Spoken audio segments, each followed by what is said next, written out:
Умно дете ги сака растенијата. Откако ќе посадиме семе, се развиваат корења под земјата, а нагоре се развива никулец.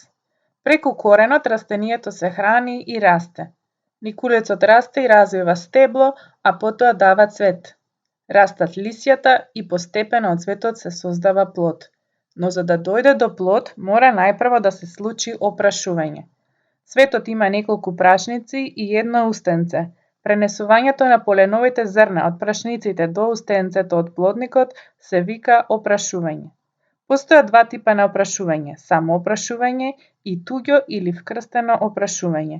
Вкрстено опрашување има три типа: со помош на ветер, со помош на инсекти и други животни, со помош на вода, како кај водните растенија, како кај лотосот.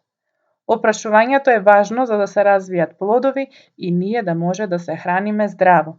Многу од опрашувачите како пеперутки, молци, бубамари, самостални пчели не живеат во колонии, а мора да живеат на суви живеалишта и да хибернираат во текот на зимата. Исто така како што човештвото експлоатира се повеќе површини, инсектите ги губат своите живеалишта каде што можат да се вгнездат и да опстојуваат. Постојано слушаме за опасноста за намалување на бројот на пчелите во светот.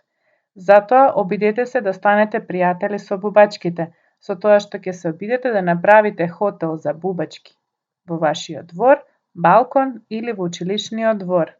А со тоа и ќе додадете интерес на својата градина и вашиот посев ќе биде многу поуспешен. Што ви е потребно? Кутија или стара полица, мов, шишарки, трева, дрвца, лисја, гранки, бамбус или цилиндри од тоалетна хартија. Користете ја својата имагинација. Грижете се за природата. Наводнувајте редовно и рециклирајте отпадоци. Собирајте компост и садете што повеќе растенија и дрва, за да ја зачуваме нашата иднина здрава и среќна.